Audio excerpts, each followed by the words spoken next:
Busca primero el reino de Dios y su justicia perfecta,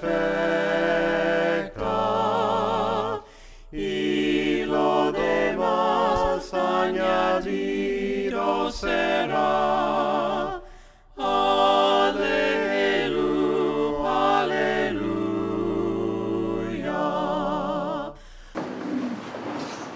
En esta hora en que estamos ofreciendo el culto a nuestro Dios,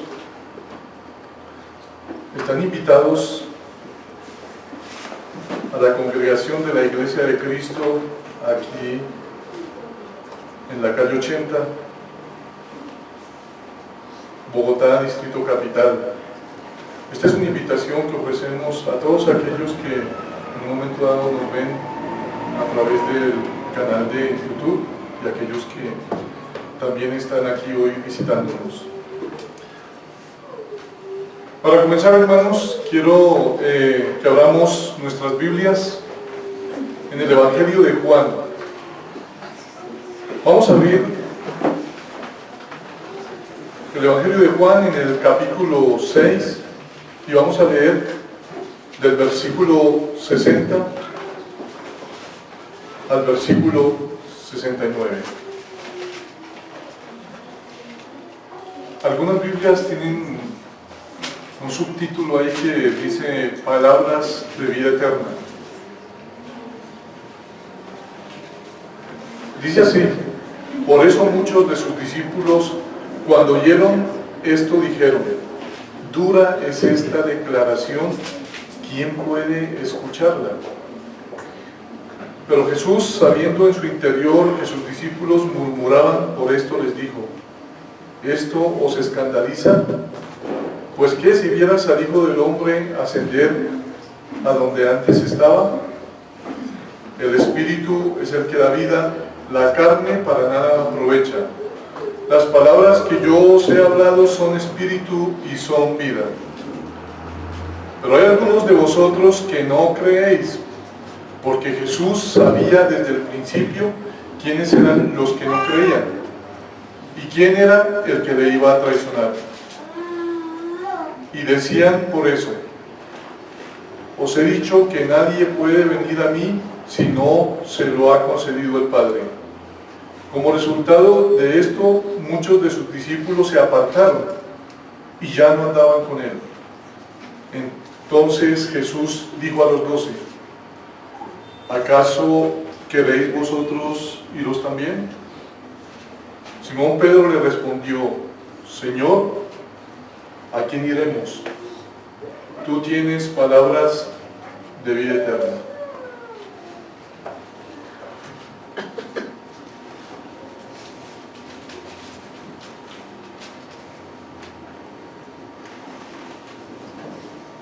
Tristemente, hermanos, digo yo tristemente porque no debería seguramente ser usual que uno abordara un tema que tenga que ver con la fidelidad y con la solidez en la que los cristianos deberíamos andar.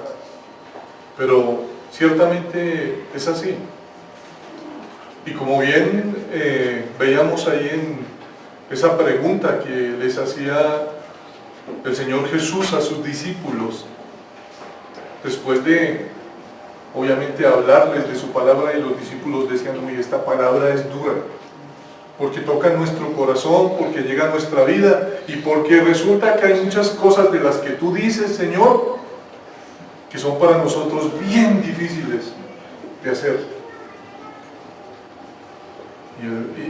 Y seguramente por eso los discípulos dicen que muchos de los que andaban ahí con el Señor Jesús, que habían recibido beneficios y bendiciones a través de Jesús, como milagros, los ciegos veían, al manco se le devolvió la mano, y así muchos milagros hizo Jesús cuando andaba entre los hombres. Pero su palabra, como bien dice aquí, era dura. Y llegó el momento en que ellos dijeron: Señor, esta palabra es bien dura, es bien fuerte. es comprometedora. Y nos lleva a pensar si efectivamente nosotros podremos seguir si la palabra es así de dura. Cuando nos apartamos de Dios, ¿qué ocurre? Cuando queremos apartarnos de Dios, ¿qué pasa con nosotros? Y la razón por la que nos apartamos de Dios realmente es una razón justificable y valedera. O si no estamos junto a Dios, ¿por qué no estamos junto a Él? Veremos cómo la Biblia describe la situación de aquellos que se apartan de Dios. El apartarnos de Dios nos llevará a la condenación eterna. Por eso, no debemos ni pensar en apartarnos de Dios. Claro, cuando no pensamos lo que va más allá de apartarse, obviamente seguro es fácil apartarse.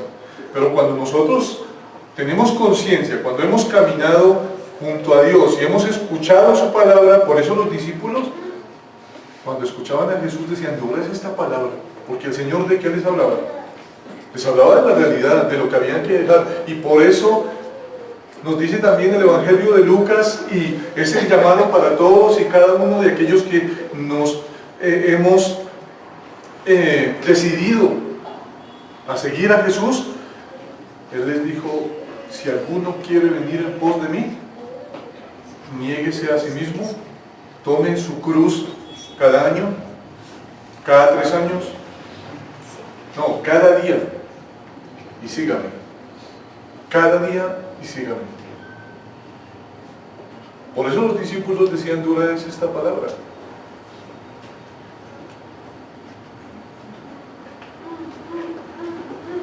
La Biblia, hermanos, describe la condición de aquellos que se apartan como enredados y vencidos.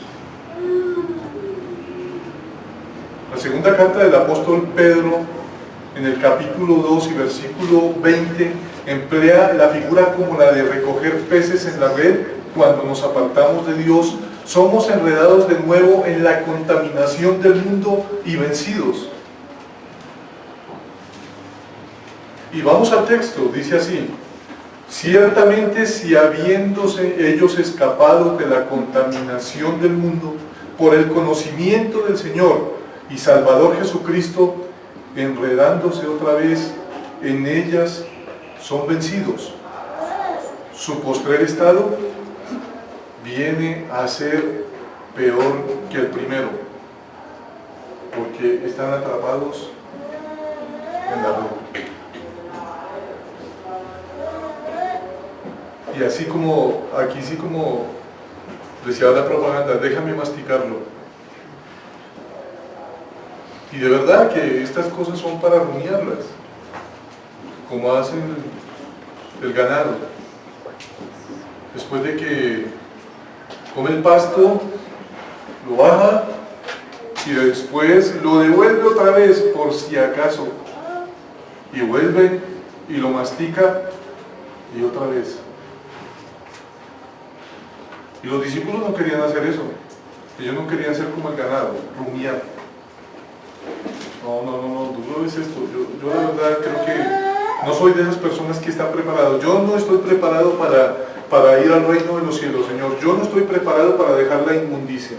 Yo no estoy preparado, Señor, para dejar lo que a mí me gusta. Yo no estoy preparado para hacer lo que yo quiera. Para dejar de hacer lo que yo quiera. Yo no estoy preparado. No estoy preparado para que tú me digas qué debo hacer, sino que yo sé lo que debo hacer, Señor. Tú quédate allá quietico, que yo sabré dirigir mi vida.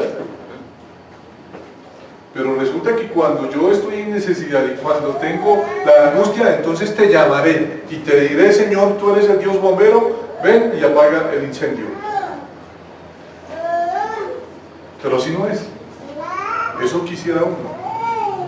Pero como bien dice ahí, aún el pez más grande y gordo, si se le pone una red bien grande, resultará enredado.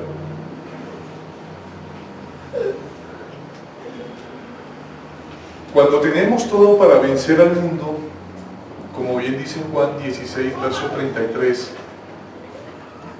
que Cristo venció al mundo, debemos saber que nosotros también podemos vencerlo.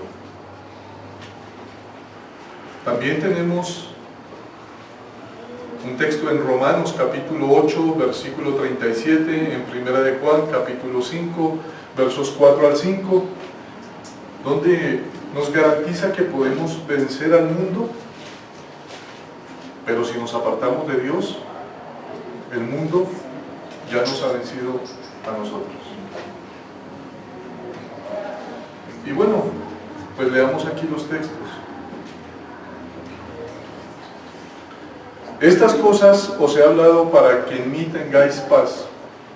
En el mundo tendréis aflicción, pero confiad, yo he vencido al mundo. Antes, en todas estas cosas somos más que vencedores por medio de aquel que nos amó. Porque todo lo que es nacido de Dios vence al mundo. Y esta es la victoria que ha vencido al mundo, nuestra fe. ¿Quién es el que vence al mundo? Sino el que cree que Jesús es el Hijo de Dios. Bueno, aquí es donde uno empieza a ver qué es creer en Jesús. Porque todos decimos creer. Dice la Biblia también que los demonios creen y tiemblan.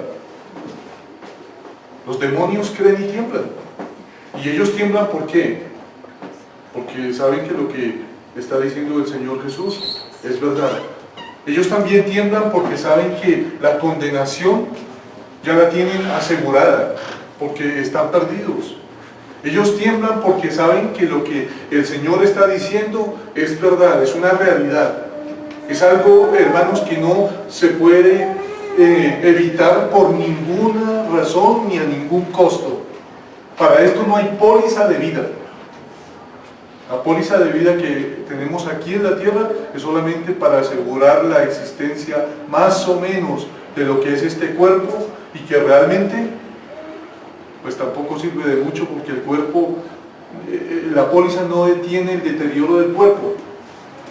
La póliza no detiene el hecho de que empecemos a ponernos blancos, ni arrugados. La póliza no lo detiene. Pero lo que sí detiene, hermanos, el envejecimiento espiritual es la palabra de Dios. ¿Y cuándo se envejece uno espiritualmente? Pues cuando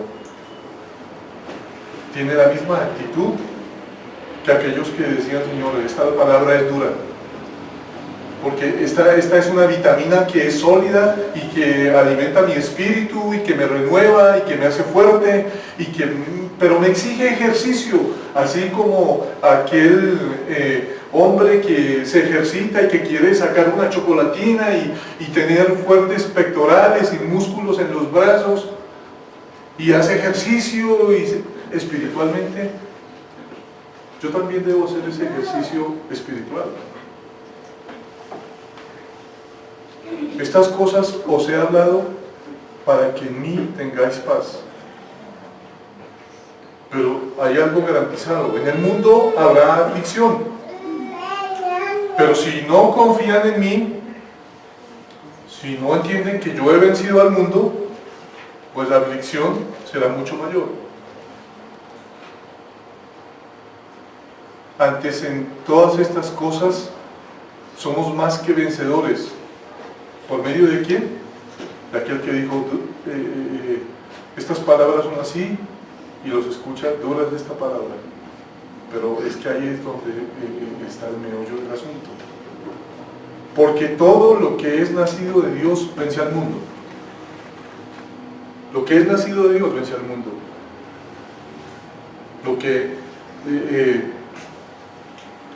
dijo el Señor Jesucristo, lo dijo con el propósito de darnos vida, con el propósito de hacernos vencedores, con el propósito de hacernos diferentes, con el propósito de hacernos esa nueva criatura. Por eso dice: lo que es nacido de Dios vence al mundo, y esa es la victoria.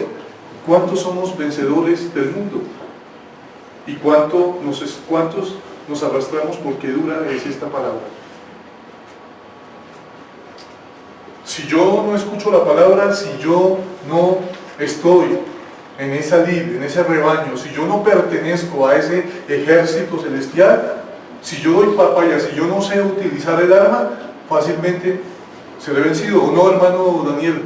Hermano Daniel, usted que está en el ejército, y la hermana Liliana también sabe cómo es el régimen militar, donde hay que estar bien parado y tener la firmeza y la disposición de la atalaya para estar allá en la garita. La garita es el lugar alto, ¿cierto?, donde está allá el atalaya mirando si el enemigo viene, y está dispuesto a defender incluso con su propia vida, ¿cierto, hermano? ¿Han muerto muchos militares? Claro. Y aquí en Colombia sí que más. Por una causa. Por una causa. ¿Ustedes recuerdan el circo romano? Allá había unos tremendos militares que murieron por una causa. Militares espirituales, como dice el apóstol Pablo en Efesios capítulo 6, que nos vistamos de la armadura de Dios, porque nosotros somos militares. En ese sentido, espiritualmente hablando. Y debemos tener nuestra cabeza cubierta. Debemos estar protegidos, hermanos. En Cristo soy más que vencedor.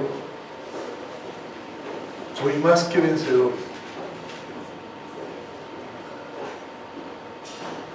Nuestra condición viene a ser peor que la primera, dice la palabra de Dios. En 2 de Pedro capítulo 2, verso 20 nos dice: si nos apartamos de Dios, nuestra condición viene a ser peor que cuando estábamos en el mundo. ¿Por qué? Porque ya tenemos el conocimiento pleno de la verdad, que antes no teníamos. Viene a ser peor. Así reza la palabra de Dios. Ciertamente, si habiéndose ellos escapado de la contaminación del mundo, por el conocimiento del Señor y Salvador Jesucristo, enredándose otra vez en ellos, son vencidos, su postrer estado viene a ser peor que el primero. Vean, hermanos, en esto, como siempre hablamos, tenemos que poner las cosas sobre la mesa y sacar los trapitos al sol, para que se vean. Usted sabe de su condición espiritual, usted sabe de su situación delante de Dios. Y Dios también la sabe. Y no la puede esconder. Y usted sabe cómo anda. ¿Es una persona religiosa o es un cristiano convencido? ¿Es un soldado que está firme y que está avisorando si viene el enemigo, o en un momento dado está dormido? Hermano, ¿hay soldados que se duermen? ¿Y qué les pasa? En ocasiones han perdido la vida. 3 días para el hueco también, ¿no? Decía mi hermano, resulta que una noche me dormí en plena vigilancia y me guardaron allá en un hueco, y decía, en ese hueco era una cosa que de alto yo creo que no alcanzaba a estar parado, y en una reja ahí, y me mantenían a pan y agua. Eso me contaba mi hermano, que fue soldado raza, porque él quiso irse al ejército de regalado. Así se fue él. Y después allá lloraba. Y yo me acuerdo que llegaban las cartas donde mi madre, y él lloraba, allá se quejaba, y del ejército, no pensé que fuera tan duro. Y cuando le pusieron ese castigo, pues lo sentía mucho más, por haberse dormido. Y si nosotros espiritualmente nos dormimos, hermanos, nuestra condición viene a ser peor que la primera, como dice aquí. Si habiéndose escapado de las contaminaciones del mundo, nos enredamos otra vez, somos vencidos. Nuestro estado postrer viene a ser peor que el primero. ¿Qué quiere decir eso?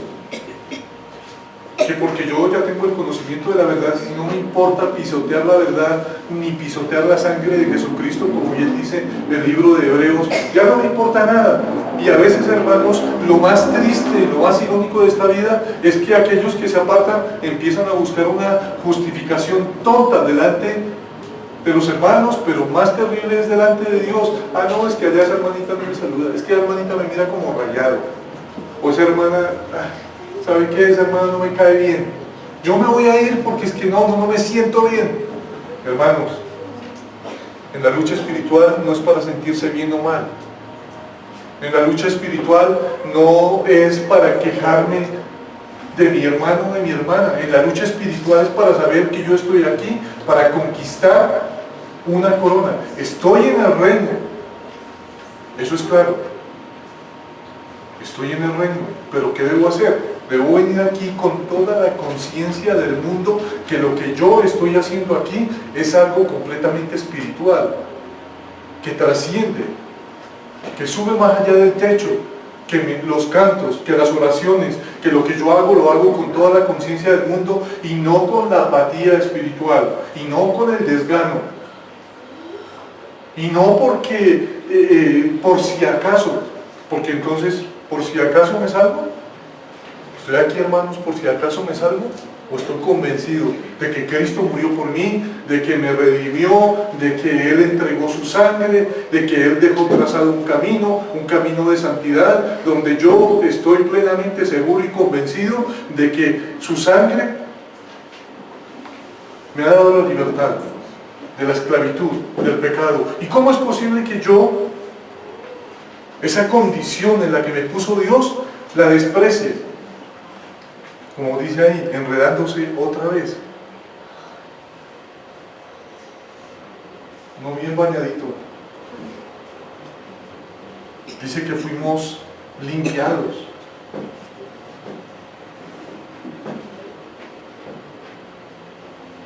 Después de estar completamente cochinos, pues fuimos limpiados. Pero si después de estar ahí bien limpiecitos, volvemos allá a la suciedad, pues sí.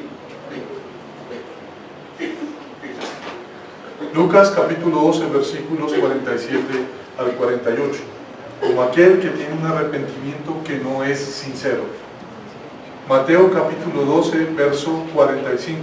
Ahora ya no va a ser uno, sino 7 espíritus más malvados. Alguien ayer me refería a ese texto hablándome un poco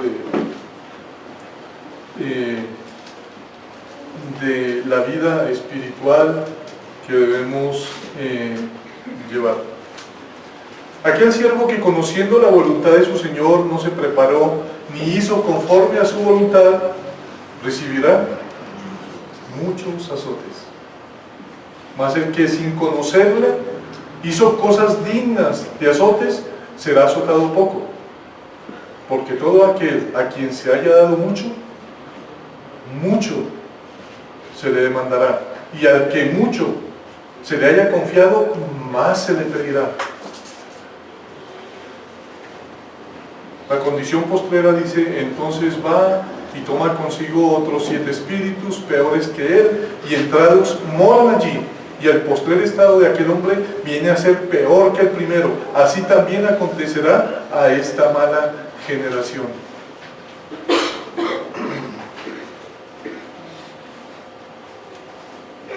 Nosotros, hermanos, sabemos y reconocemos, como bien dice la palabra de Dios, que después de que el hombre ha sido limpiado, que ha sido santificado, que ha sido purificado a través de la obediencia del Evangelio, a través del bautismo, donde sus pecados son quitados, como bien dice la palabra de Dios allá en el libro de los Hechos, que a través del bautismo al hombre se le perdonan sus pecados, y después de eso se devuelve al mundo y a revolcarse allá en el cielo, como bien dice ahí.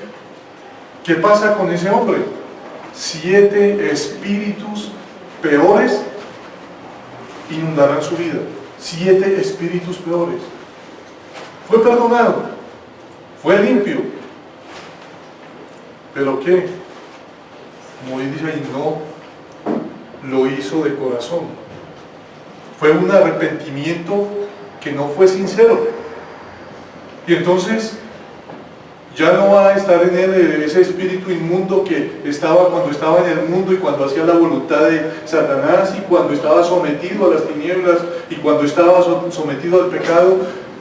Pero viene el Señor, lo limpia a través de la obediencia del Evangelio, porque lo escuchó, porque lo entendió, porque lo empezó a vivir, porque se arrepintió, porque confesó el nombre del Señor Jesucristo, porque se bautizó para el perdón de sus pecados, porque siguió perseverando. Sino que llega y para.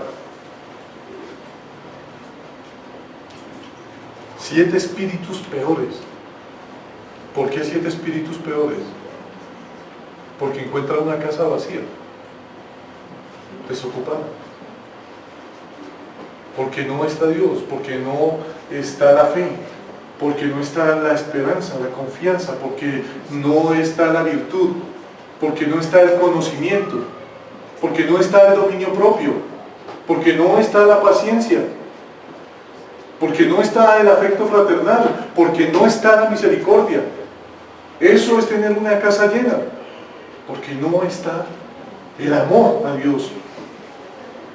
Y yo siempre insisto, hermanos, y como les decía aquí, nosotros venimos aquí, abrimos la palabra de Dios y la palabra de Dios nos ilustra, es un espejo que muestra la condición del hombre.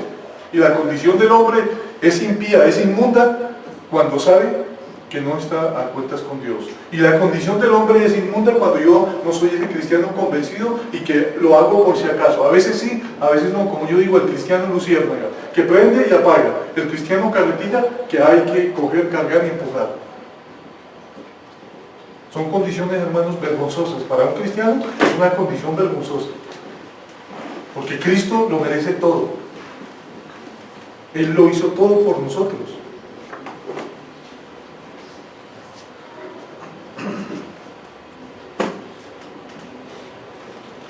Y nos puede pasar algo peor.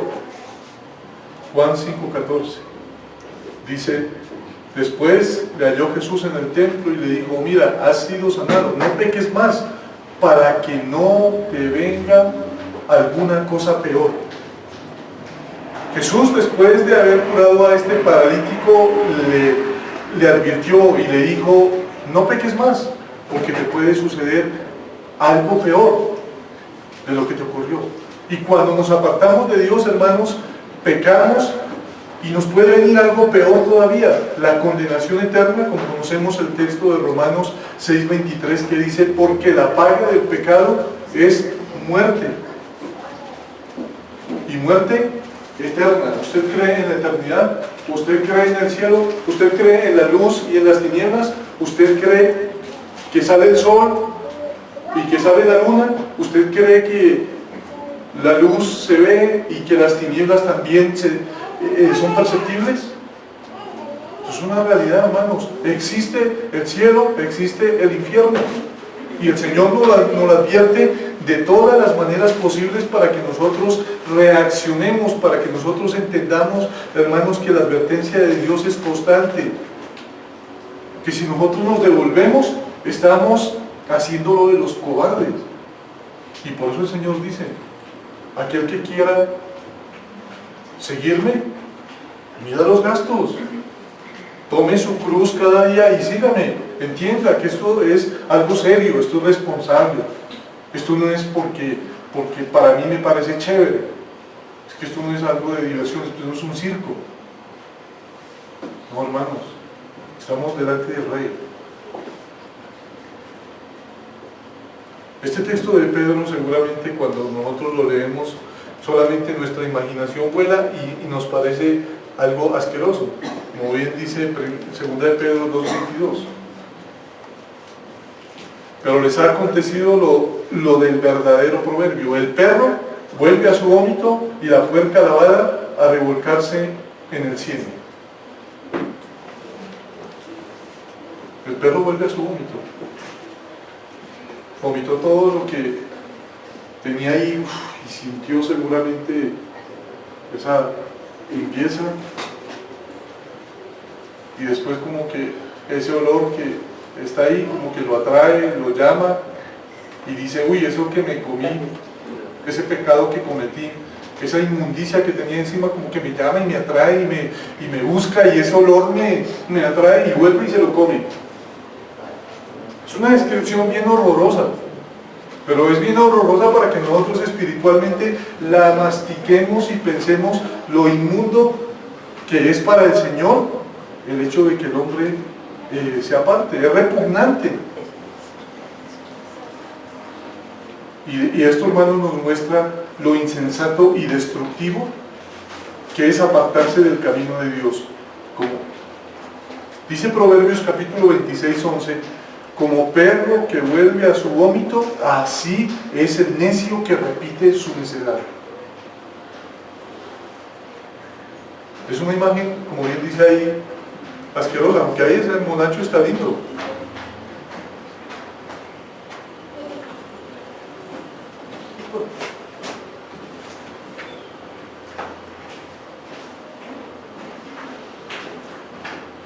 Como la puerca lavada que vuelve al cieno, al lodo.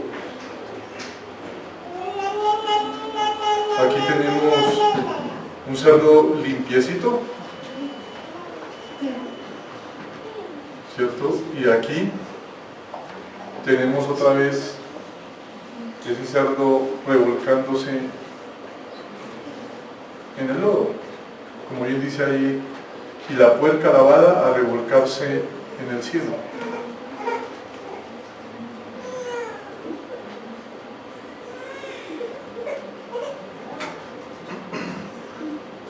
Jesús citó a los perros y a los cerdos en Mateo 7:6, donde no debían de dar las perlas preciosas a los cerdos porque la iban a despedazar, porque no saben el valor que tienen. Así es igual cuando nos apartamos de Dios, no valoramos lo precioso de nuestra salvación.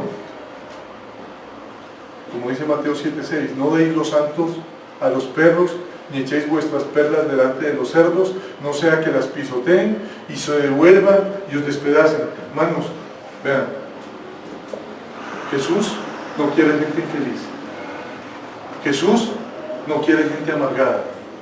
Jesús no quiere gente espiritualmente enferma, porque Él lo ha dado todo. Jesús no quiere gente que esté obligada a hacer su voluntad. Quiere gente alegre. Él quiere gente dispuesta. Él quiere gente que, a pesar de lo duro que es esta carrera, entendemos lo maravilloso que es estar a su lado. Y aquí dicen, no echéis vuestras perlas delante de los cerdos. Y qué triste, hermanos, es que uno en un momento dado tenga que tomar esta escritura y ponerla en un correo, en un mail y dirigirla. Un misil, bomba, y le explota, y le remueve allá las entrañas y el corazón, y le está diciendo su condición es una condición asquerosa si ha decidido apartarse de la vida. Su condición es muerte si ha decidido apartarse de Dios. Yo reflexionaba en estos días porque recibía un comentario de una persona y una hermana de otra congregación, y entonces me decía, hermano, es que este trabajo sí es duro. Era la compañera de alguien que predicaba, este trabajo sí es duro porque es que andar detrás de la gente es muy cansón. Es muy aburrido estar detrás de la gente diciéndole, oiga, por favor, vaya a la iglesia, deleítese con la palabra de Dios, mire, busque a Dios, Dios es el Todopoderoso, es el Rey, es el que creó el universo, es el que lo hizo todo, es el que le dio la vida, es el que le da el pan de cada día, por favor, vaya a Dios. ¿Usted cree que Dios está haciendo, hermanos, eso? ¿Dios cree que es un limosnero que le está pidiendo a usted que venga a Él? No, hermanos, Dios no es un limosnero. Yo vengo a Dios porque lo amo, porque quiero, porque me gusta estar aquí, porque he entendido su palabra, porque me ha abierto la sabiduría y el conocimiento y porque me ha hecho una persona diferente. ¿Saben por qué decían los discípulos duras esta palabra? Por eso, hermano. Porque a los discípulos les decía seguramente lo mismo esto que nos dice aquí, seguramente les enseñaba eso. Si ustedes se devuelven, y por eso les decía, si alguno quiere venir en pos de mí, calcule los gastos. Si usted va a hacer una casa que le va a costar 200 millones y tiene solo 50, calcule los gastos. No sea que solamente haga las paredes y le caiga todo el aguacero encima porque no tiene plancha.